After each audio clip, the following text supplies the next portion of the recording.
March 15th, 1943, 22,000 feet above Tunisia, 11:47 hours. Captain James Carter watches 9 Messerschmitt Bf-109s circle 3 miles below his position. Black crosses on wings, German fighters hunting American bombers. His Curtiss P-40 Warhawk engine coughs once. Oil pressure gauge needle dropping. Temperature climbing into red zone. His wingmen are scattered across 30 miles of North African desert. Some engaged in combat, some running for home, some already dead. Standard United States Army Air Force's doctrine is clear. Climb higher, regroup with squadron, retreat to base with formation intact. Live to fight another day, preserve aircraft, preserve pilots, preserve formations that look good during inspections. Jimmy pushes the stick forward. His P-40 rolls inverted and dives straight toward the center of the German formation. Wings flex under acceleration forces. Airframe shudders. Engine roar becomes scream. He is doing things to this aircraft that the technical manual says will cause structural failure. What happens in the next 4 minutes will rewrite American fighter tactics for the rest of the war. But understanding why requires going back. Back to Texas, back to a cattle ranch where his father taught him that systems fail when systems ignore reality. Back to a wife who wrote a letter after his younger brother died, following doctrine exactly as taught. Back to a promise made 3 weeks ago over David's grave. The dive continues. Airspeed needle climbing past 300 miles per hour. 350, 400. Vision narrowing from G-forces. Gray edges creeping in from periphery. Wings bending visibly now. Rivets straining. Control surfaces stiffening as air density increases and speed approaches terminal velocity. The Germans below still do not see him. Still circling, still waiting for American fighters to climb into the turning fight they know they will win. Because that is what American fighters always do. Climb, turn, die. Jimmy has a different plan based on mathematics, not courage. Plan that says heavier aircraft wins in vertical dimension even when lighter aircraft wins in horizontal turn. Plan that contradicts everything taught at Randolph Field and Kelly Field and every training base between Texas and North Africa. Plan that keeps promises. Go back to the beginning. Understand how a Texas rancher's son became a warrior who fights with calculations instead of just bravery. Coleman County, Texas. Summer 1928. Jimmy Carter is 12 years old. The ranch spreads across 1,500 acres of Texas grassland. Longhorn cattle mostly. Black Angus crosses for better meat. Enough to support a family through good years.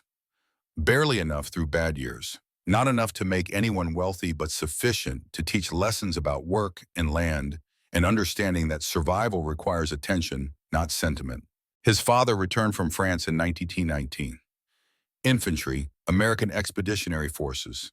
He survived Belleau Wood, where Marines and soldiers fought through wheat fields against German machine guns that fired 500 rounds per minute. Came home to Texas, never talked about the war, not to mother, not to neighbors, not to anyone who asked questions at the feed store or church socials. Until one evening in 1930, Jimmy is 17, summer heat settling over the ranch like a blanket. He sits on the porch watching a barnstormer aircraft perform at the county fair 2 miles distant. Biplane catching golden light from setting sun. Loops and rolls against darkening sky. Engine sound carrying across fields. The beauty of it. The freedom of it. The escape from earth and dirt and cattle. Why did you not fly, Dad? The question comes out before Jimmy thinks to hold it back. His father has been sitting in silence for an hour. Coffee cup empty, gaze fixed on horizon. The question hangs in still air between them. His father sets down the cup slowly, looks at his son, eyes that saw things the boy cannot imagine, will not imagine until his own war comes calling. The officers told us to charge machine gun nests across open ground. We charge because orders are orders, and disobeying orders means courts martial. Half my company died in 3 minutes. Good men, brave men, dead men following orders written by generals who never faced Maxim guns. He pauses, picks up the cup again, sets it down without drinking. System was wrong, son. System killed men who trusted it. When your war comes, and it will come because wars always come, question everything. Especially orders that contradict what you see with your own eyes. Courage without thinking and is just dying for no reason. And dying for no reason does not make you a hero. Makes you a fool in a uniform. Lesson planted, lesson grows quietly. Lesson saves lives 15 years later, when questioning becomes survival. His mother teaches mathematics at Coleman High School, brings lesson plans home. Kitchen table becomes laboratory where physics and equations live alongside supper. She explains that lift equals velocity, squared times coefficient, times wing area divided by 2. That stall speed depends on the square root of weight over wing loading. That numbers do not lie when calculations are correct. Tradition lies constantly when tradition serves itself instead of truth. Jimmy absorbs this understanding the way some children absorb music or languages. Naturally, effortlessly. The world operates according to laws that can be calculated and predicted and optimized. Aircraft fly because Bernoulli principle creates pressure differential across curved surfaces. Engines produce power through controlled combustion. Everything explainable. Everything predictable when you understand the mathematics. Age 18, 1934. Jimmy solos at an airstrip near Abilene. He washes aircraft on weekends in exchange for flight instruction. An old barnstormer named Sam Jenkins teaches farm boys who cannot afford lessons but will work for opportunity. Sam flew observation planes over France in 1918. Same war as Jimmy's father. Different perspective from 5,000 feet altitude. Same understanding that the sky belongs to those who respect physics. Sam teaches Jimmy that specifications on paper differ from reality in air. That published performance numbers assume perfect conditions that never exist in combat. That real flying means understanding your machine intimately enough to know exactly how far you can push before catastrophic failure occurs. Age 20, 1936. Jimmy scores highest marks in mathematics on the Army Air Corps entrance examination. Mediocre marks in the section labeled natural flying ability. Instructors note that pilot thinks too much and needs to feel the aircraft instinctively instead of calculating everything. Jimmy understands something they do not. Feeling fails under stress. Mathematics remain constant regardless of fear or fatigue or bullets coming through the canopy. 1937 through 1941. Training at Randolph Field, then Kelly Field. Flying PT-17, Stearman trainers with open cockpits, then BT-13 Valiants, then 8-6 Texans. Graduation in 1939, an assignment to P-40 Warhawk training. He falls in love with the aircraft immediately. Not because it is beautiful, because it is honest. The P-40 has a heavy nose that wants to drop during slow flight. Poor high-altitude performance because the Allison engine lacks supercharger. Terrible turn radius compared to enemy fighters. Climb rate that makes instructors apologize. But rugged construction that absorbs punishment. Fast in a dive. Structurally strong. An aircraft that rewards understanding physics over wishing for different capabilities. December 1941. Austin, Texas. Small church on Congress Avenue. Jimmy marries Rachel Williams 3 weeks after Pearl Harbor. She teaches mathematics at Austin High School. Age 23. Both love the same things: logic over emotion, clarity over ambiguity, truth over comfortable lies. She understands that his obsession with aircraft performance is not coldness, is a different expression of caring. Caring through preparation, through understanding, through refusing to accept that problems lack solutions. Why do you calculate everything? She asks this during their second week of marriage. Watching him work through fuel consumption always at the kitchen table instead of coming to bed. Because emotion gets pilots killed when emotion overrides judgment. Because understanding physics means understanding how to survive situations where courage alone fails. Because I want to come home to you. He looks up from the calculations, meets her eyes. And coming home requires more than bravery when enemies shoot accurately and aircraft fail mechanically and weather kills pilots who trust feelings over instruments. Rachel understands. Some women marry warriors knowing the cost. She is one of those women, strong enough to wait, smart enough to understand, practical enough to recognize that mathematics keep Jimmy alive when other pilots die, trusting instinct. May 1942. Jimmy's younger brother David joins the Army Air Forces. David Carter, age 24, 2 years younger than Jimmy, follows his brother into aviation the way younger brothers do. Trains at the same fields. flies the same progression of aircraft. But David trusts doctrine where Jimmy questions it. David believes the system works when followed correctly. Jimmy believes the system kills when the system contradicts reality. Both deployed in North Africa in November 1942. Operation Torch. American forces landing in Morocco and Algeria to open Second Front against Germany. Different squadrons, same theater, same enemy, different philosophies about how to fight. November 1942, Aix-les-Bains Airfield, Algeria. The United States Army Air Forces arrives in North Africa with new aircraft and new doctrine and pilots who have never seen combat. They face Luftwaffe veterans with 3 years of combat experience across Poland and France and Russia and the skies over Britain. German pilots know their aircraft, know tactics that work, know how to kill efficiently. American pilots know doctrine written in peacetime by men who never faced a Messerschmitt Bf-109 at 400 miles per hour with 20mm cannons firing. The mathematics are simple and brutal. Curtiss P-40 Warhawk weighs 7,000 pounds, fully loaded with fuel and ammunition. Messerschmitt Bf-109 weighs 4,700 pounds at combat weight. At 20,000 feet altitude, the Bf-109 completes a full 360-degree turn in 20 seconds. The P-40 requires 27 seconds for the same maneuver. 7 seconds difference. In aerial combat where closure rates exceed 500 miles per hour and firing opportunities last 2 seconds, 7 seconds means death arrives before defense becomes possible. Lighter aircraft turns inside heavier aircraft every single time.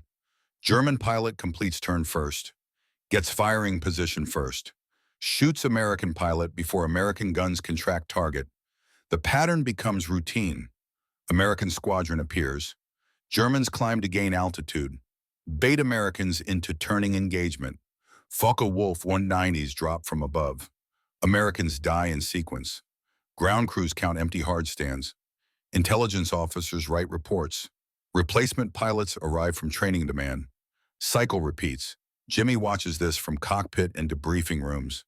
Sees the pattern clearly. Sees hesitation in young pilots who understand instinctively that doctrine contradicts survival, but lack authority to change anything.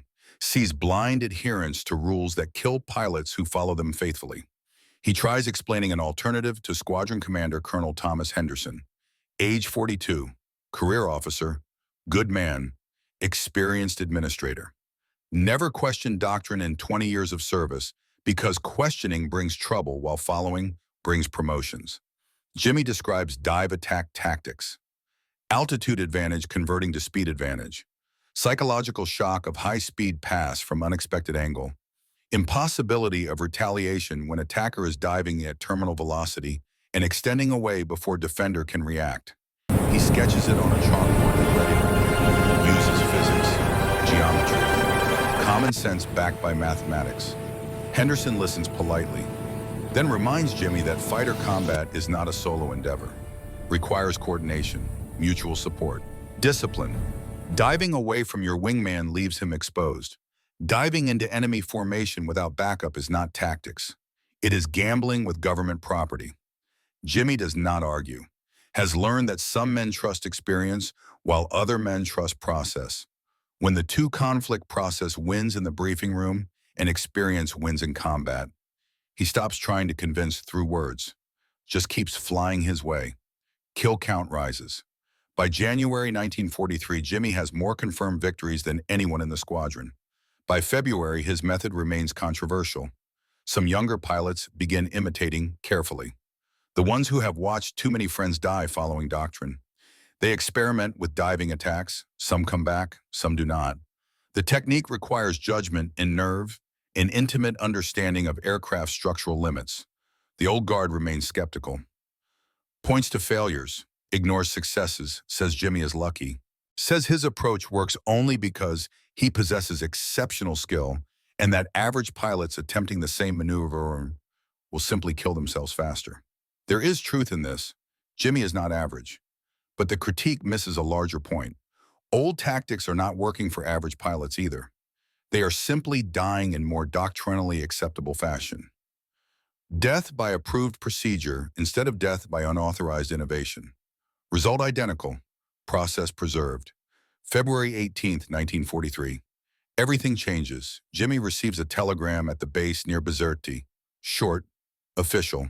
Standard military format unchanged since armies began sending death notifications to families. Lieutenant David Carter killed in action February 17th, 1943 at 14:23 hours. Details to follow through command channels. The nation is grateful for his sacrifice. Details arrive 3 hours later. Mission report. After action analysis. Clinical description of how his younger brother died following doctrine exactly as taught in every training manual. David's P-40 engaged 4 BF-109s over Kasserine Pass. Standard American doctrine applied perfectly. Climb to meet the threat. Turn to engage on favorable terms. Maintain mutual support with wingman. All procedures followed correctly according to tactical guidelines approved at the highest command levels. David turned with the lead BF-109 exactly as the manual specified, stayed with the German through the first turn, maintained proper firing position, discipline, did everything correctly. The second BF-109 dove from above, caught David in the turn when the P-40 was slow and vulnerable and committed to a maneuver that could not be abandoned. 20mm cannon rounds through cockpit and engine. David's aircraft entered a flat spin at 18,000 feet. No parachute observed. Impact at terminal velocity into desert floor. No possibility of survival. David followed doctrine perfectly. Doctrine killed him perfectly. Jimmy reads the report 3 times, absorbs every detail, every altitude, every airspeed, every turn radius, reconstructs the fight in his mind through mathematics and geometry and understanding of how a P-40 performs under combat stress, sees exactly what happened, sees exactly why it happened, sees exactly what could have prevented it. He folds the report carefully, places it in his footlocker, walks out to the flight line, sits under the wing of his P-40 for 2 hours, not crying, not talking to anyone who approaches, just thinking. His younger brother died because the system valued tradition over truth, because following approved procedure mattered more than surviving physical reality, because doctrine written by men who never fought at 400 miles per hour contradicted physics that do not care about approval or tradition or anything except mathematics. That night he writes to Rachel. Does not mention David's death directly. She already knows. The telegram reached her first. Military is efficient about notifying families even when inefficient about protecting pilots. He writes about physics, about the understanding that a P-40 cannot turn with a BF-109, but can dive faster because mass and momentum favor the heavier aircraft in vertical dimension, about doctrine that ignores physical law, about a promise he is making. Rachel's response arrives 4 days later, February 22nd. Her handwriting is steady despite grief. Her words are clear despite pain that must be overwhelming her. She teaches mathematics, understands logic, applies both to tragedy in a way that honors David instead of just mourning him. David died following rules that killed him. You know a better way. Stop waiting for permission from men who will never give it until the body count reaches their desks. Stop trying to convince people who will not listen. Show them. Prove it through results that cannot be argued with or dismissed or explained away through excuses. Come home alive, Jimmy, but bring the others home too. All of them, every single one. Find the way or stop sending boys to die following doctrine that contradicts physics. Promise me. Promise made February 22nd, 1943. Promise written in Rachel's careful handwriting. Promise accepted by Jimmy's understanding. Promise to be tested in 3 weeks. Promise to be kept through physics and courage and willingness to prove that doctrine can be wrong when doctrine ignores mathematics. February 23rd through March 14th, 1943. Jimmy stops asking permission for anything, develops dive tactics systematically through practice and experimentation, positions himself 8,000 feet above standard patrol altitude, waits for Germans to commit to attacks on lower aircraft, dives at speeds approaching structural limits, fires short bursts, extends away using momentum, climbs back to altitude, repeats. The technique looks reckless to observers who write fitness reports, looks like suicide to commanders who value neat formations over effective killing, works consistently in actual combat where results matter more than appearance. Other pilots call it the caveman approach. No finesse, no grace, no sophisticated aerial ballet, just speed and violence applied through physics that cannot be denied by tradition or doctrine or wishful thinking. They mock it in the officer's mess over warm beer and cigarettes. Say it violates principles of energy management developed over years of peacetime study, violates situational awareness doctrine, violates teamwork that supposedly wins wars through coordination rather than individual initiative. Jimmy listens, nods, says nothing, keeps diving, keeps killing Germans, keeps coming home when others do not return. He understands something they refuse to see. In a dogfight, time compresses. Pilot who completes the decision loop faster wins, regardless of aircraft performance specifications. Turning fights stretch that loop into minutes of maneuvering, become contests of endurance and fuel consumption and patience. But a dive collapses the loop entirely. See the target, commit to attack, execute at maximum speed. No second guessing, no extended maneuvering, no defense possible for the enemy. A fighter climbing into a turn is predictable. A fighter diving at terminal velocity is a problem without solution. Cannot outturn gravity, cannot outclimb momentum. Physics always win when physics are applied correctly and consistently. Jimmy is not a theorist, does not write tactical papers for review by boards that meet in air-conditioned offices, does not lecture at training schools where instructors teach theory without practice. But he has discovered through instinct and repetition and grief and promise a principle that will become doctrine. Speed is life. Altitude is insurance. Initiative belongs to the pilot who strikes first and vanishes before the enemy understands what happened. By March 14th, Jimmy has refined the technique to precision, knows exactly how fast a P-40 can dive before wings separate from fuselage, knows exactly how many Gs the airframe tolerates before structural failure becomes inevitable, knows exactly what the engine sounds like at redline temperature when metal expands beyond design specifications, knows his aircraft as intimately as a surgeon knows his scalpel. Tomorrow will prove whether mathematics work when Germans fight back with everything they have. Tomorrow will demonstrate whether one pilot can do an impossible thing. Tomorrow answers the question Rachel asked in her letter. Can you find the way tomorrow? March 15, 1943. The day the promise is kept or the promise is broken. The day dive tactics prove themselves or kill the pilot who developed them. The day mathematics meet tradition and only one survives the encounter. Jimmy lies in his bunk that night, holding Rachel's letter though he has memorized every word already. Promise made. Promise accepted. Promise about to be tested in combat that will either validate or invalidate everything he believes about physics and courage and the difference between dying bravely and surviving intelligently. Find the way or stop sending boys to die. He found the way. Through understanding that heavier wins in the vertical dimension, through refusing to fight on terms that favor the enemy, through choosing the battlefield that matches aircraft strengths instead of wishing for different aircraft. Tomorrow he proves it. 9 Messerschmitts circling below, engine coughing, wingmen scattered, doctrine saying retreat, physics saying attack, mathematics saying dive.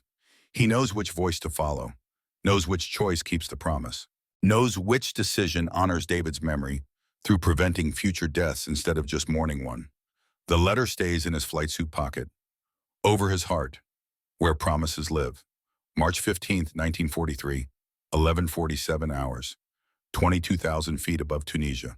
9 Messerschmitt Bf-109 circle below him at 14,000 feet. Black crosses visible on wings even at this distance. His engine coughs, oil pressure dropping, temperature climbing, wingmen scattered across the sky, some fighting, some running, some silent on the radio, which means dead or captured, or both. Colonel Henderson's voice crackles over the radio. All units break contact and reform at Rally Point Baker. Repeat, break contact and return to base. Standard doctrine. Sensible orders. Approved procedure that preserves formations and aircraft counts that look good in reports sent to headquarters. Jimmy switches off his radio, rolls inverted, pushes the stick forward. The nose drops toward vertical. Gravity and momentum and mathematics taking over now. His P-40 accelerates past 300 miles per hour. 350, 400. The Germans below still do not see him, still circling, still waiting for American fighters to climb into the turning engagement They know they will win because Americans always fight the same way. Predictably, traditionally, fatally. Jimmy has a different plan. Plan based on physics, not faith. On mathematics, not doctrine. On understanding that 7 tons diving at 450 miles per hour defeats 4 tons turning at 20 seconds when the 7 tons refuses to turn and forces the fight into the vertical dimension where mass wins over maneuverability. The dive steepens, vision narrowing, gray edges creeping in, wings bending, airframe groaning, doing things to this aircraft that engineers said would cause catastrophic structural failure. Engineers were wrong about many things, correct about mathematics. Jimmy trusts the mathematics. 430 miles per hour now. Terminal velocity approaching.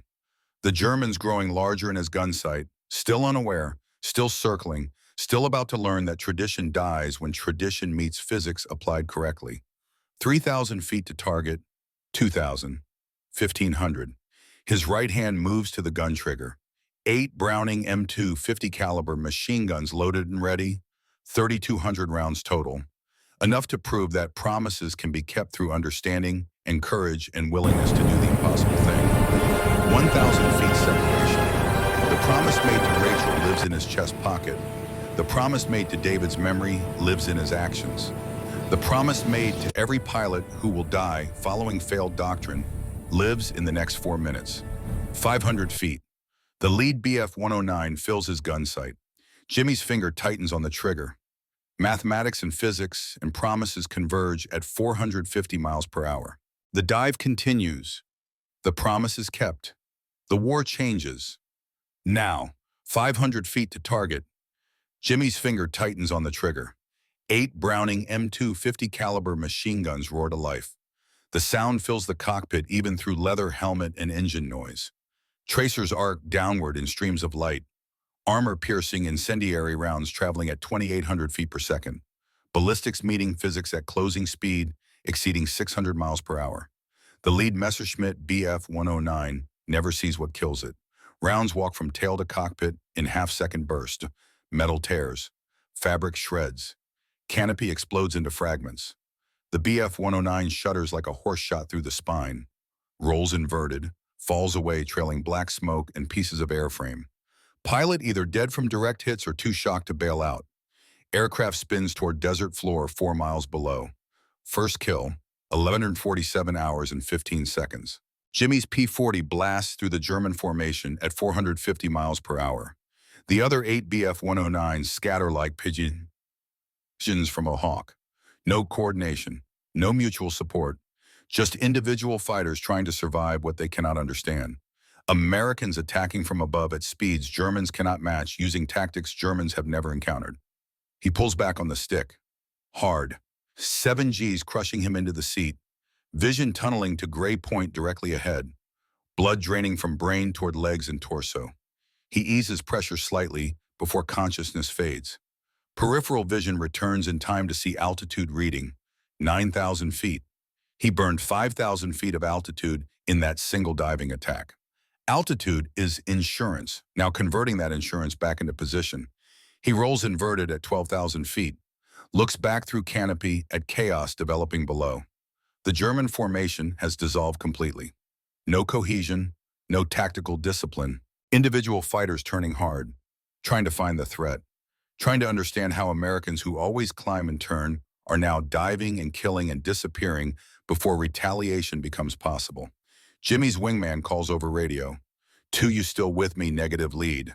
Lost visual in the scatter. Engaging single bandit at Angels 10. Henderson's voice cuts through on command frequency. Carter returned to formation immediately. That is a direct order. Acknowledge. Jimmy reaches down. Switches off his radio. Some orders deserve to be followed. Some orders deserve to be ignored when following means dying and ignoring means surviving. This is the second kind. He made a promise to Rachel, made a promise to David's memory, made a promise to every pilot who will die if nothing changes. Promises matter more than orders when orders contradict physics. He spots a Bf-109 climbing hard toward 2 P-40s locked in turning fight below. The German is patient, experienced, waiting for the perfect firing solution, waiting for Americans to slow down in the turn. Classic energy trap. Americans turn. German attacks from advantage. Americans die. Jimmy dives again. Shallower angle this time. 45 degrees instead of 70. Preserving some energy for the zoom climb afterward. The BF-109 pilot focused entirely on the P-40s ahead. Never looks back. Never checks 6 o'clock. Fatal mistake in combat where threats come from every dimension. Jimmy closes to 300 yards. 200. Centers the gun sight. Fires a 3-second burst. 1,800 rounds per minute across 8 guns. 240 rounds total, walking through the BF-109 from engine to tail. The German fighter's engine explodes. Coolant spray white against blue sky. Oil black against white coolant. Flames orange against everything. The BF-109 snap rolls left. Out of control. Pilot bails out at 8,000 feet. Parachute deploys successfully. German will be captured. We'll spend rest of war in prisoner camp. We'll go home alive eventually, unlike the first pilot who died in his cockpit. Second kill, 1,148 hours and 30 seconds. Jimmy does not watch the parachute. Already looking for next target. Already climbing back toward altitude, using momentum from the dive. Energy management. Convert velocity to altitude. Trade speed for position. Never get slow where Germans can catch you. At 15,000 feet, he levels out. Scans the sky. The fight has spread across 10 miles of airspace. Individual engagements scattered in 3 dimensions. No clear advantage for either side. Just chaos and violence and mathematics playing out in real time. He sees a pair of BF-109s executing scissors maneuver with a single P-40. The American is out of options. Turn rate too slow, energy state too low. The Germans are professionals. Taking turns. One forces defensive turn, while other positions force shot. Textbook execution of basic fighter tactics. The P-40 will die in the next 30 seconds unless something changes. Jimmy changes it. He dives from above and behind. Picks the trailing BF-109 in the scissors. The German focused entirely on the P-40 ahead. Never expects attack from his 6 o'clock high. Never taught that Americans would use vertical tactics. Doctrine says Americans are predictable. Doctrine is wrong. Jimmy fires from 200 yards. 2-second burst. Rounds converge on the BF-109's tail section. Elevator blown off completely. Vertical stabilizer shredded. The fighter loses all pitch control. Enters flat spin immediately. Pilot ejects at 6,000 feet. Another parachute blooming white. Third kill. 1,149 hours and 45 seconds. The second BF-109 in the scissors breaks upward. Abandoning the P-40. Trying to gain altitude. Trying to reset the engagement. Standard defensive maneuver when surprised from behind. Jimmy follows the break. Fires while inverted. Difficult shot. Low probability. But rounds find target anyway. Stitches across the cockpit. Canopy shatters. The BF-109 rolls hard left. Smoke trailing. Pilot slumped forward against straps, either dead or unconscious. Aircraft enters spiral dive. Fourth kill, 11:50 hours and 30 seconds. 3 minutes since the first dive. 4 kills confirmed. The crippled P-40. Jimmy saved breaks away west. Heading home. Pilot's voice on radio thanking unknown assist. Jimmy does not respond. Radio still switched off. Focus entirely on next target. His fuel gauge shows half tanks. Ammunition counter shows 60% remaining. Engine temperature still in red zone. Oil pressure still dropping. Aircraft still flying despite damage that should have forced return to base already. The P-40 is honest. Takes punishment. Keeps flying when lighter aircraft would have failed. He spots a BF-109 diving away from the fight. Trying to escape. Running for home. Smart tactical decision when fight turns against you. Live to fight another day. German pilot has good survival instinct. Jimmy has better dive speed. He pushes over into vertical dive. Again. Engine screaming, wings bending, airframe shuddering harder now. Metal fatigue accumulating from repeated high G maneuvers and extreme speed runs. Engineers would say this aircraft needs inspection and repair. Jimmy says it needs to kill one more German before worrying about inspections. Terminal velocity approaching. 460 miles per hour. faster than this morning's dive, faster than P-40 should fly. Air density at low altitude, creating forces that threaten structural failure. He closes on the fleeing Bf-109. The German sees him now, tries to dive steeper, tries to outrun the P-40. Physics says no. Heavier aircraft maintain speed better in vertical dive. Mass times velocity equals momentum that lighter aircraft cannot match. 100-yard separation, 50 yards, point-blank range. Jimmy fires, the Bf-109 disintegrates. Not just damaged, completely destroyed. Pieces flying in every direction. Engine torn from mounts. Wings separating. Fuselage breaking apart. No parachute possible from that destruction. Fifth kill. 1,151 hours and 15 seconds. Jimmy pulls out at 3,000 feet. Maximum G forces. Vision going completely black. Not gray. Black. Total loss of consciousness threatening. He eases back pressure. Cannot afford to black out at this altitude. Ground too close. Recovery time too long. Vision returns slowly. He levels at 4,000 feet. Looks around for threats. Sky is clearing. The fight breaking apart. Germans retreating east. Americans either chasing or returning to base. The engagement moving away from his position. He should leave now. Fuel low. Ammunition depleted by 60%. Engine temperature critical. Oil pressure gauge reading nearly zero. Logical choice is disengage. Return to base. Land before something fails catastrophically. But he sees them. Two Bf-109s reforming, 2,000 feet above him, trying to regroup, trying to restore some tactical order from chaos, preparing to re-engage if opportunity presents. Jimmy turns toward them. Some men run when they should fight. Some men fight when they should run. Jimmy fights because fighting is the promise. Because every German he kills today is one less German killing Americans tomorrow. Because mathematics and physics give him advantage if he uses them correctly. The two Bf-109s see him coming. They split. Classic defensive maneuver. One goes high, one goes low. Forces attacker to commit to one target. Concedes the other. Sound tactical decision against conventional enemy. Jimmy is not conventional. He dives between them.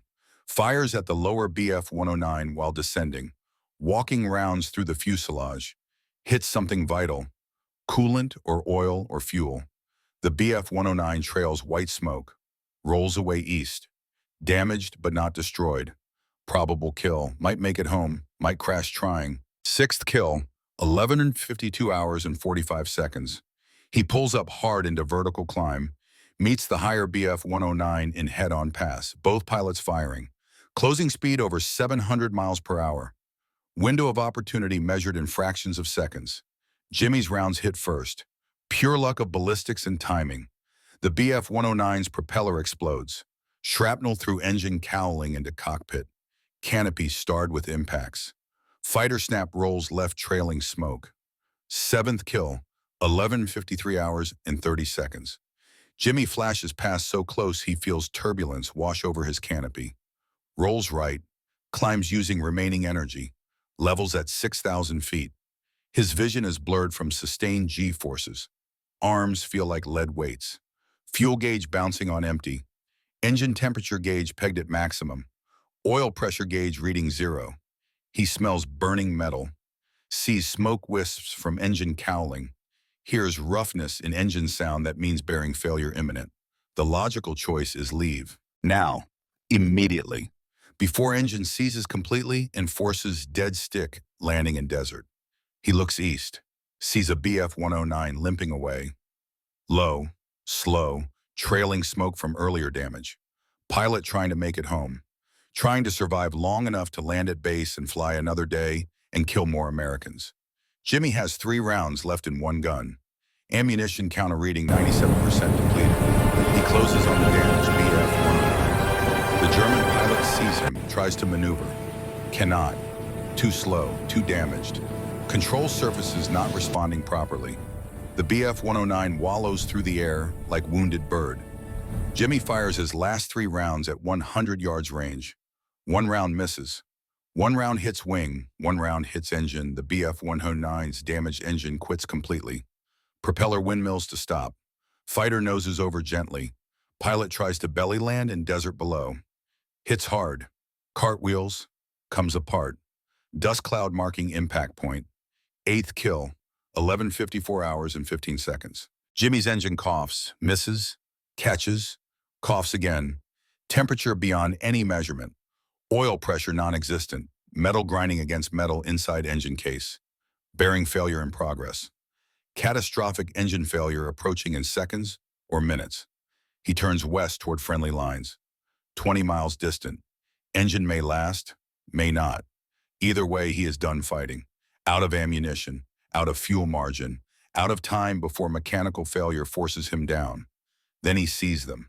Two FW-190s, fresh aircraft, full fuel, full ammunition, climbing toward his position.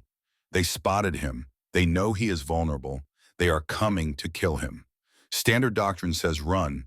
Use remaining speed to extend away. Hope engine lasts long enough to cross friendly lines. Hope the Germans give up chase. Hope. Jimmy does not hope. Jimmy calculates. Two FW-190s. Fresh. Faster than P-40 in level flight. Better climb rate. Better turn rate. Better everything except one thing. They cannot dive as fast without structural failure. He rolls inverted. Pushes stick forward. Dives again. The P-40 is beyond its limits. Wings bent from repeated high-G pullouts. Airframe stressed beyond design specifications. Engine failing actively. Rivets loose from sustained, high-speed flight. The aircraft should not be diving, should not be fighting, should be landing before complete structural failure. Jimmy dives anyway, because running means dying when enemy is faster. Because fighting means surviving when physics are applied correctly. Because promises matter more than aircraft limitations. The dive is nearly vertical, 80 degrees nose down, gravity and momentum, and 7 tons of tortured aircraft accelerating past 400 miles per hour, past 450, past 470, beyond anything attempted this morning, beyond anything the aircraft was designed to survive. The wings scream, actually scream. Metal fatigue creating harmonic vibration that sounds like shrieking. Rivets popping, skin panels flexing, airframe on edge of catastrophic failure. The two FW-190s try to follow. Cannot match the dive angle, cannot match the speed. Lighter aircraft, lower structural limits. They break off at 420 miles per hour, or their wings separate. Jimmy keeps diving. 480 miles per hour, 490, terminal velocity for this altitude and aircraft configuration. Maximum speed before physics demands payment through structural failure. He pulls out at 500 feet. The G-forces are crushing, beyond anything experienced this morning, beyond human tolerance levels. Vision goes completely black. Not gray, pure black. Total consciousness loss imminent. His hands keep pulling back on stick through muscle memory and mathematics. Pull calculated to bleed speed while maintaining control. Pull that will work or kill him when vision is gone and instinct is all that remains. The P-40 shudders, groans, wings flex upward visibly, metal screaming, then levels out. Vision returns slowly. Gray first, then shapes, then colors, then details. He is at 500 feet, heading west, airspeed bleeding down through 200 miles per hour, 180, 160, engine still running somehow, wings still attached somehow, everything still functioning despite abuse that should have destroyed aircraft 10 minutes ago. He looks back. The two FW-190s are gone. Either lost sight of him in the dive, or assumed he crashed when he disappeared below their break-off altitude, or decided killing one damaged P-40 was not worth risking their aircraft in vertical dive at structural limits. Jimmy is alone, low, slow, alive. He turns toward friendly lines, 15 miles now, engine coughing with every revolution, temperature beyond measurement, oil pressure showing nothing, fuel gauge reading empty, but still flying, still responding to controls, still carrying him home. 8 kills, 4 minutes of continuous combat, single pilot, single aircraft pushed beyond every limit, and still alive. He crosses friendly lines at 500 feet. Engine quits completely. Seizes, bearing failure catastrophic and final. Propeller stops windmilling. Becomes fixed blade creating drag. He has altitude for glide. Barely. Maybe 5 miles range if he manages energy perfectly. The base is 8 miles distant. He spots a clearing. Flat area between rock outcrops. Long enough, wide enough. Maybe. He sets up for approach. No power, no go-around possible. One chance only. Gear down. Flaps down. Airspeed controlled through pitch angle. Glide slope managed through wind and weight and mathematics. The P-40 settles toward Earth. Crosses fence at 50 feet. Crosses ditch at 20 feet. Touches down hard on packed sand. Bounces. Settles. Rolls. Slows. Stops. Engine silent. Battle silent. World silent. Jimmy sits in cockpit unable to move. Hands shaking. Breath coming in ragged gasps. Understanding settling over him like weight. 8 kills. Survived. Promise kept partially. Still alive when doctrine said die. Ground crew finds him 30 minutes later. Jeep bouncing across desert. They count damage. Shake heads at impossibility. Over 300 bullet holes in wings and fuselage from defensive fire he did not notice during combat. Wing spar bent from sustained G-forces. Engine completely seized from bearing failure. Fuel tanks empty. Ammunition bays empty. Oil reservoir empty. The aircraft should have failed. Should have crashed. Should have killed pilot attempting maneuvers beyond design limits. But it flew. The P-40 was honest. Took punishment. Brought pilot home despite damage that should have been fatal. How many did you get? Ground crew chief asks. Jimmy holds up 8 fingers. Cannot speak yet. Throat dry. Mind still processing what happened. What he did. What physics allowed when courage and mathematics aligned. 8 confirmed. Maybe 9th damaged over the desert. 9. 9 kills in one sortie against best pilots Germany can field. 9 kills using tactics officially discouraged. 9 kills proving mathematics matter more than tradition. 20 miles east. Hauptmann Hans Kruger lands his BF-109 at base near Tunis. Age 29. 52 kills marked on fuselage. Knight's Cross with oak leaves. 3 years fighting across North Africa. Squadron commander. Leader. Survivor through skill and caution and understanding that aggressive pilots get kills, but cautious pilots get old enough to retire. He climbs out of cockpit slowly, legs shaking, not from fear, from adrenaline crash after sustained combat. He walks to debriefing room. Other pilots already there. Faces showing shock beneath professional masks. Emotions combat veterans learn to hide but cannot eliminate after what they witnessed over Tunisia. Intelligence officer asks standard questions. How many American fighters? What tactics did they use? What altitude? What formations? Hans answers slowly, choosing words carefully, trying to explain what seems inexplicable to officer who sat in air-conditioned room while pilots fought and died. There was one P-40, came from above, much higher than we expected. Dove at speed we could not match. Attacked 9 times, never turned, never committed to dogfight. Used pure speed and altitude systematically. We lost 9 aircraft, maybe 10. I lost count after Friedrich went down. Friedrich Weber, his wingman, friend since flight school, 25 years old, engaged to girl in Hamburg, dead because lone American refused to follow any tactical doctrine Hans knew. Intelligence officer is skeptical. 1 aircraft did not destroy 9. Not possible. Even if pilot was exceptional. Numbers do not work. Other pilots confirm Hans's report. Different positions in formation, same story. Lone P-40 diving repeatedly at impossible speed, never giving Germans chance to use superior turn performance that dominated European skies for 4 years. Hans sits alone after debriefing, thinking about what he witnessed, understanding something profound, something that contradicts 4 years of successful doctrine, something that changes everything about how this war will be fought. The Americans fight with mathematics, not just courage or numbers or industrial capacity. They analyze problems systematically, identified that P-40 cannot turn, but can dive faster, built tactics around actual strengths instead of desired strengths or traditional approaches, refused to fight German fight on German terms, forced Germans to fight American fight using American advantages. Brilliant, dangerous, Effective beyond anything Hans expected. 9 of his pilots dead in one engagement. All killed by tactics that should not work according to doctrine written by men who never faced this situation. All killed by one American who understood physics better than Germans understood tradition.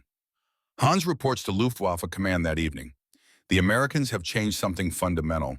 We must adapt or losses will accelerate beyond sustainable levels. Command nods, takes notes, does nothing. Pride prevents admission that Americans could innovate tactically. Doctrine prevents change to methods that worked for 4 years. Losses continue anyway. Hans understands then. Germany will lose this war. Not today, not this month, but eventually. Because Americans learn and adapt and change while Germans follow doctrine written years ago for different war. 1 pilot, 1 aircraft, 1 morning, 9 kills. That is what adaptation looks like. That is what innovation achieves. That is what happens when mathematics meet courage, and both are applied correctly without regard for tradition or doctrine or approved procedures. Hans never forgets March 15th, 1943. Never forgets watching Americans change warfare through physics. Never forgets Friedrich dying because German doctrine could not adapt fast enough. 22 years later, he will meet the widow of that American pilot, will tell her what he witnessed, will explain how her husband changed not just American tactics, but German understanding, will honor memory of warrior he tried to kill through teaching others what that warrior proved. But that is 22 years future. Today he just sits in desert heat, thinking about Friedrich, thinking about 9 aircraft lost, thinking about 1 American who proved physics matter more than tradition, thinking about how wars are won not through courage alone, but through innovation applied systematically. The afternoon sun sets over Tunisia, painting desert red and gold, shadows lengthening, day ending, but understanding just beginning, understanding that will spread through commands and training schools and combat units. Understanding that will save American lives through tactics 1 Texas pilot developed through grief and promise and mathematics. March 15th, 1943. The day dive tactics proved themselves. The day promise was kept through physics. The day Jimmy Carter showed that the difficult becomes possible when you refuse to quit calculating. March 15th, 1943, 14:30 hours. Debriefing room, Ukes-les-Bains airfield. Gun camera footage confirms 8 kills. Intelligence officers count frame by frame. Verify each engagement.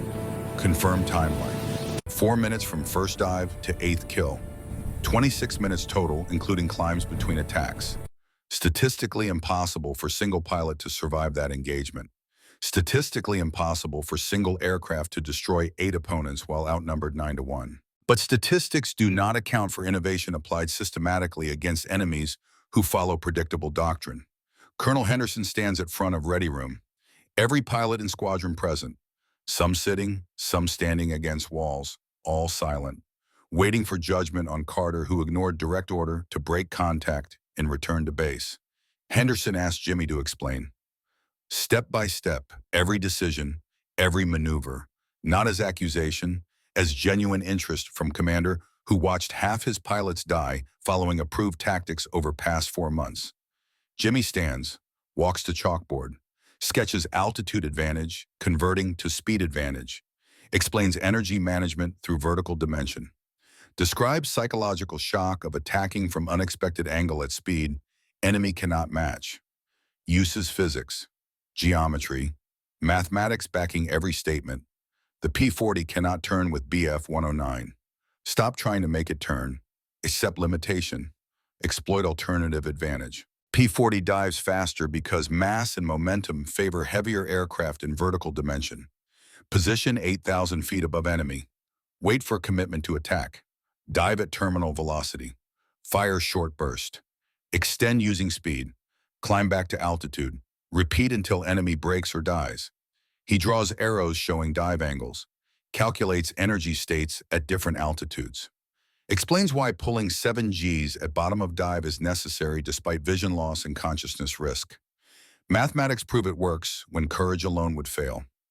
Major Robert Hayes speaks from back of room. Can you teach this? Or does it require your specific skill? Jimmy considers question carefully. Answers honestly because honesty matters when lives depend on accuracy. Requires understanding your aircraft intimately, knowing exactly how far you can push before structural failure, knowing exactly how much energy you need to zoom back to altitude, knowing exactly when to extend and when to re-engage. Not something you teach in classroom, something you learn through repetition and survival. He pauses, looks at faces around the room. Young pilots, replacement pilots, pilots who will die if nothing changes. But fundamental principle is simple. Use physics. Do not fight physics. P-40 cannot turn with a 09. Stop trying. Use what P-40 does better. Dive speed. Structural strength. Momentum that lighter aircraft cannot match in vertical dimension. Henderson makes decision that changes American fighter doctrine for rest of war. Carter, you will demonstrate these tactics to squadron. Controlled environment and training flights against other P-40s playing opposing force. Show them exactly what you showed those Germans. We will evaluate results. If it works consistently, we adopt it officially. March 16th through May 30th, 1943. Doctrine changes. Jimmy demonstrates dive tactics systematically over next 10 weeks. Not in briefing rooms with chalkboards. In air with actual aircraft executing actual maneuvers against pilots who resist and defend and try every counter tactic. Shows exactly how to position for altitude advantage. When to commit to dive.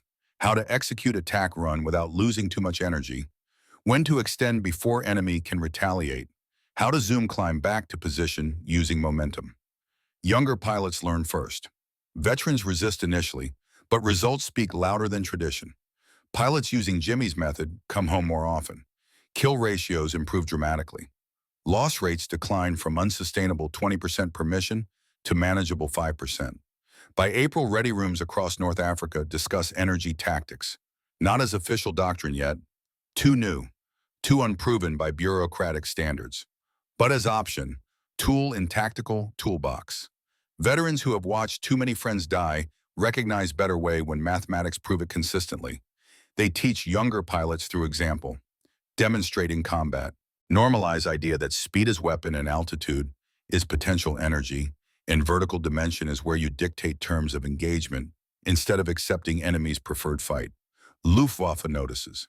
Intelligence officers review gun camera footage from increasing number of engagements. Study loss reports showing patterns. See fundamental shift in American tactics. American fighters no longer playing turning game. Hitting fast, disengaging before Germans can respond. Refusing to be baited into protracted dogfights where German advantages dominate. Kill ratios evening out. German victories declining. American losses dropping. Strategic situations shifting from hopeless to manageable through tactical innovation spreading organically through pilot community. By May 1943, dive tactics are being integrated into squadron-level training across entire theater. Not because top-down mandate from headquarters. Because they work in combat where survival matters more than conforming to approved procedures. Because pilots who fly that way survive at higher rates. Because mathematics overcome tradition when mathematics are correct.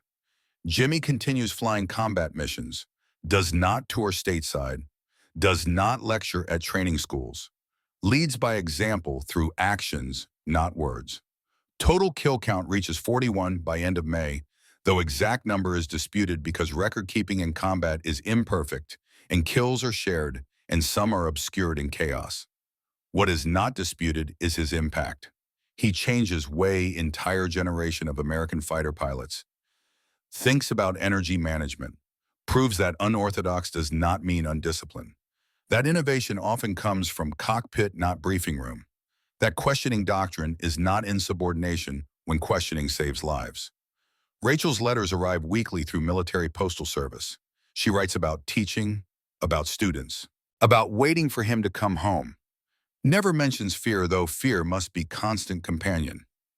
Writes about pride, about knowing he is changing things that need changing, about promise being kept through every pilot who comes home alive using tactics he developed. Jimmy writes back when time permits between missions, describes flying, describes physics applications, describes understanding that David's death was not meaningless if lesson learned prevents other deaths, describes belief that war is temporary, but principles endure beyond conflicts. May 31st, 1943. Jimmy writes final letter to Rachel. Does not know it is final, just normal correspondence. Describes mission scheduled tomorrow. Ground attack on Axis airfields in Sicily. Preparation for invasion. Describes feeling that tactics are spreading properly now. Describes hope that war ends soon so they can start family they postponed when he deployed. Describes love and way engineer describes physics. Through precision, through clarity, through understanding that some things transcend words and require only commitment and presence in return. Letter arrives June 8th, 4 days after Rachel receives telegram she has dreaded since November deployment. June 4th, 1943. Mission over Gerbini Airfield, Sicily. United States Army Air Forces launches major strike targeting Axis airfields across Sicily. Destroy aircraft on ground. Suppress anti-aircraft defenses. Enable bombers to hit infrastructure targets without fighter opposition. Every available fighter provides escort and ground attack support. Jimmy's squadron assigned ground attack role. Mission plan calls for low-level strafing runs. Fast, dangerous, heavy flak concentration around military airfields, but effective when executed properly with coordination and discipline.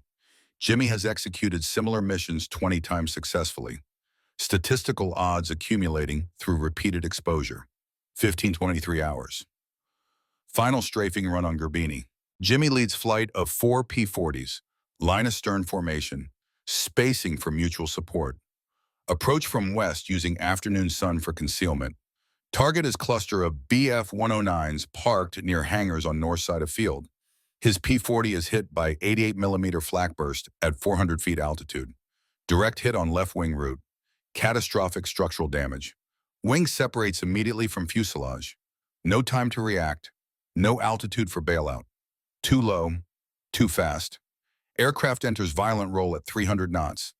Impact occurs at 1523 hours and 47 seconds. High-speed collision with rocky ground east of runway. Fireball visible from 10 miles distant. No possibility of survival from impact at that speed and angle. His wingman Hayes circles overhead. Calls for rescue knowing it is futile. Protocol demands attempt. Reality says no one survives that destruction.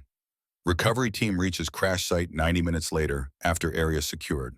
Confirms identity through aircraft serial number and recovered dog tags. Captain James Carter killed in action June 4th, 1943, age 27, body returned to base. Funeral June 6th, squadron attends. Henderson delivers eulogy. We lost a great pilot today, but he gave us something more valuable than individual victories. He gave us a way to think about fighting, a way to think about surviving when survival seems impossible, a way to think about using what we have instead of wishing for what we do not have. That legacy continues long after any of us are gone. Rachel receives telegram June 5th. Second telegram in 4 months. First David, now Jimmy. Both died following their convictions. Both died in combat serving nation. Both leaving her alone with memories and letters and grief. She does not cry in front of students at Austin High School. Teaches full day. Explains to class that Captain Carter died serving his country, that his sacrifice mattered. That lessons he taught other pilots will save lives throughout war and beyond. Cries at home that night, alone, holding letters he wrote describing physics and tactics and hope for future they will never have. Reading final letter dated May 31st about family they will never start and life they will never build together. But grief is private. Legacy is public. She becomes custodian of his memory, keeper of his story, advocate for tactics he developed through mathematics and courage, and promise made over brother's grave. 1945 through 1953. Tactics become doctrine spreading beyond single theater. By war's end in August 1945, dive tactics are refined, codified, taught to all American fighter pilots across all theaters. Boom and zoom becomes default approach, replacing swirling dogfights of early war. Energy management theory formalizes what Jimmy Carter understood instinctively through physics and practice. Korea 1950 through 1953. F-86 Sabre pilots face Soviet-built MiG-15s over Yalu River. Use energy tactics developed over North Africa 7 years earlier. Vertical fighting. diving attacks from altitude advantage, zoom climbs using momentum. Same principles Jimmy proved in P-40 now applied in jet aircraft flying twice as fast. Lieutenant Colonel Robert Hayes commands Fighter Squadron in Korea. Age 33 now. Survived war. Survived because he learned from Carter what physics teach. He teaches every pilot under his command those same lessons. Tells story of March 15th, 1943. 9 kills. 4 minutes. One pilot who proved system wrong and mathematics right. Young jet pilots listen, learn, apply principles to different aircraft and different enemy, but same physics. Survive at higher rates than predicted. Return home when doctrine alone would have killed them. Hayes retires 1965 with rank of colonel. Writes memoir titled Dive Fighter: The Jimmy Carter Story. Describes tactics developed by a friend who died before seeing full impact. Describes man behind mathematics. Describes legacy that saves lives across 2 wars and counting. 1956. West Germany rebuilds Air Force as NATO member. New Luftwaffe forms under very different circumstances than force that fought for Hitler. Democratic, defensive, allied with America against Soviet Union. Former enemies, now partners, defending shared values against new threat. Hauptmann Hans Krugers, age 42, is selected to train new generation of German fighter pilots. Age and experience and survival through 2 wars make him valuable instructor despite service in force that lost. What does he teach young German pilots learning to fly American-built F-86 Sabres, American energy tactics? Boom and zoom, diving attacks, vertical fighting. Same methods American pilot used to defeat Luftwaffe over Tunisia 13 years earlier. Hans tells his students about March 15th, 1943. About watching lone P-40 destroy 9 aircraft through superior tactics. About understanding that Americans innovated while Germans stagnated. About recognizing that enemy who thinks differently is enemy who wins regardless of courage or tradition. The lesson is not about kills or victories. Lesson is about adaptation. About questioning doctrine when doctrine fails. About understanding that physics matter more than tradition when physics are applied correctly and systematically. He teaches until 1978. 22 years training pilots who never knew war but must prepare for possibility. Always emphasizing innovation over tradition. Always explaining that tactics come from understanding, not from following approved procedures blindly. June 1965. Hans visits Austin, Texas. Age 51. Retired from Luftwaffe. Captain flying Boeing 707s for Lufthansa on transatlantic routes. Stops in Austin during layover. Tracks down Rachel Carter through military records and determination. Wants to tell widow something important about husband who died 22 years ago. Rachel is 47, still teaching mathematics at Austin High School, never remarried, lives in same house she shared with Jimmy before war, keeping his memory alive through photographs and letters and stories told to students who were not born when he flew. Doorbell rings evening of June 12th. She answers, sees man in civilian clothes. German accent asking if she is Rachel Carter, widow of Captain James Carter. Yes, can I help you? Hans introduces himself carefully. Former Hauptmann Jagdgeschwader 27. March 15th, 1943. I commanded formation your husband destroyed over Tunisia. I came to tell you that day changed my life, changed how I thought about combat, changed what I taught German pilots after war. May I speak with you? Rachel invites him to sit on porch.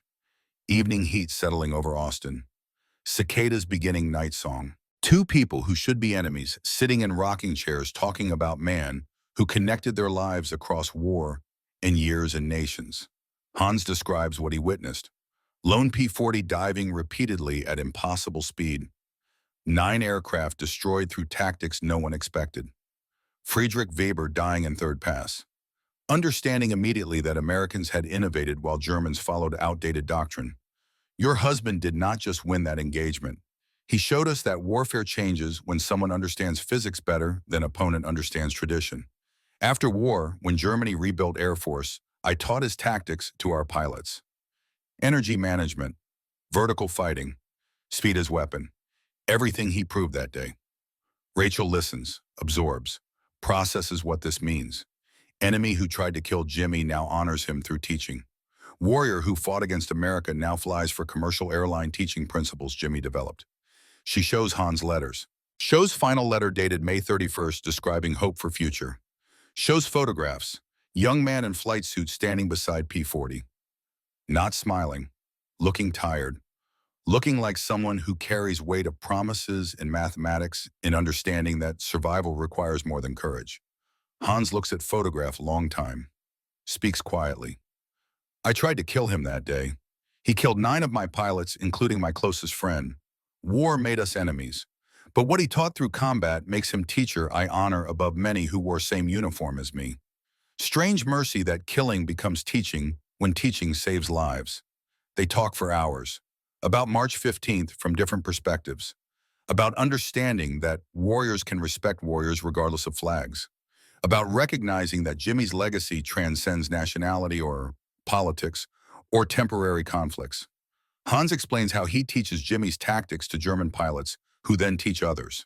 How principles of energy management and vertical fighting are now universal across NATO air forces. How innovation your husband pioneered is standard doctrine preventing deaths through mathematics applied correctly. Rachel explains how she teaches mathematics to students. How she tells them about husband who used physics to survive and save others. How she established scholarship in his name for students studying aerospace engineering. How legacy continues through education and remembrance and application. They meet again in 1972, again in 1980, regular correspondence until Hans dies in 1995, age 81. Christmas cards without fail. Occasional letters about understanding that humanity transcends conflict. When wisdom replaces hatred, that war creates temporarily. Vietnam, 1968. F-4 Phantom pilots apply energy tactics over North Vietnam. Captain William Morrison faces MiG-21s. Soviet fighters, faster in some regimes, more maneuverable at certain speeds. But Morrison trained in energy management, trained in boom and zoom, trained in principles Jimmy Carter proved 25 years earlier with different aircraft against different enemy, but same physics. Uses altitude advantage, converts to speed through dive, single pass attacks, extends before enemy can turn to engage, zooms back to altitude using momentum. MiG-21 pilots try turning to force dogfight. Morrison never turns, just dives and comes and picks moment to engage on his terms, not theirs. Shoots down 3 MiG-21s in 2 weeks using tactics developed over North Africa a quarter century ago. Survives war, returns home, teaches at Navy fighter weapons school called Top Gun. Explains to young pilots that speed is life and altitude is opportunity, and initiative belongs to those who strike first. Where did you learn this? Young pilots ask during lectures. From man who proved it when everyone said impossible. Captain James Carter, died 1943 before seeing full impact. Left legacy that saves lives today. Through physics applied correctly across 3 wars and 4 decades. 1978 through 2024. Tactics evolve, but principles endure across generations. F-15 Eagle designed around energy maneuverability theory. Thrust to weight ratio exceeding 1-to-1, allowing vertical fights Jimmy pioneered with an aircraft that barely climbed. Pilots trained to think 3-dimensionally, use vertical dimension, control engagement tempo, dictate terms through superior energy management. F-16 Fighting Falcon follows same philosophy. Lightweight fighter optimized for energy fights. Boom and zoom refined through computer flight controls and advanced avionics and missiles that kill beyond visual range. But fundamental principle unchanged from 1943. Speed is weapon. Altitude is resource. Vertical dimension is where superior pilot wins. F-22 Raptor and F-35 Lightning II continue evolution into stealth era. Add dimension of invisibility to radar. But energy management remains core to tactics. Modern fighter pilots study same principles Jimmy Carter applied 80 years earlier with less capable aircraft against determined enemy. 2001. Rachel Carter dies age 83 in Austin. Taught mathematics at Austin High School until retirement in 1985. Lived in same house entire life after Jimmy deployed. Never remarried. Dedicated life to education and preserving his memory through scholarship and stories, and ensuring lessons learned were not forgotten. Before death, she establishes endowment at University of Texas. James Carter Memorial Scholarship for students studying aerospace engineering and physics. Annual award funding students who question assumptions. who innovate, who understand that progress comes from challenging doctrine when doctrine contradicts mathematics. Her will includes specific provision. Scholarship recipients must visit National Museum of the United States Air Force at Wright-Patterson. Must see P-40 Warhawk displayed there. Must read about Captain James Carter and understand that one person thinking clearly under pressure can change how everyone else fights. 2024. National Museum of the United States Air Force, Dayton, Ohio. Curtiss P-40E Warhawk sits in climate-controlled gallery. Restored to exact configuration, flown March 15, 1943. Desert camouflage paint scheme. Shark mouth painted on nose. Tail number matching aircraft Jimmy flew during 9-kill mission. Placard beside the aircraft reads carefully, Curtiss P-40E Warhawk, flown by Captain James Carter. March 15, 1943. First American pilot to develop and systematically prove boom and zoom dive tactics. 9 confirmed kills in single mission. Tactical innovations influenced all subsequent fighter doctrine across multiple nations and conflicts. Killed in action, June 4, 1943, age 27. Medal of Honor recipient, posthumous. Retired Air Force colonel stands before aircraft explaining to grandson considering Air Force Academy application. Colonel is 70, Vietnam veteran, F-4 pilot who applied Jimmy's tactics over Hanoi 56 years after they were developed. Grandson is 18. Listening carefully to history that seems distant but remains relevant. This aircraft represents fundamental truth about military service. Systems said turn and fight using approved doctrine. Captain Carter said dive and kill using physics. System was wrong. Carter was right. Proved it through 9 kills in 4 minutes using mathematics everyone else ignored. The principles he discovered through grief and promise and calculation still apply today. Modern fighters fly 3 times faster, carry weapons that kill beyond visual range, use stealth and computers and technology he never imagined. But energy management remains foundation. Altitude advantage, speed advantage. Choosing when and where to fight instead of accepting enemies' preferred engagement. When you enter academy, you will learn doctrine, learn tradition, learn approved procedures developed over decades. Remember this aircraft. Remember Captain Carter. Remember that questioning doctrine is not disrespect when questioning saves lives. That innovation comes from people willing to think differently despite opposition. That one person doing impossible thing makes impossible possible for everyone else. Captain Robert Hayes lived to 92, test pilot after Korea, instructor, writer preserving Jimmy's story, told thousands of fighter pilots about March 15, 1943 through memoir and lectures. About 4 minutes that changed everything. Died 2015. Last man alive who witnessed Jimmy's mission firsthand. Last direct connection to moment when dive tactics proved themselves in combat. Hans Kruger's son became Lufthansa captain, like his father.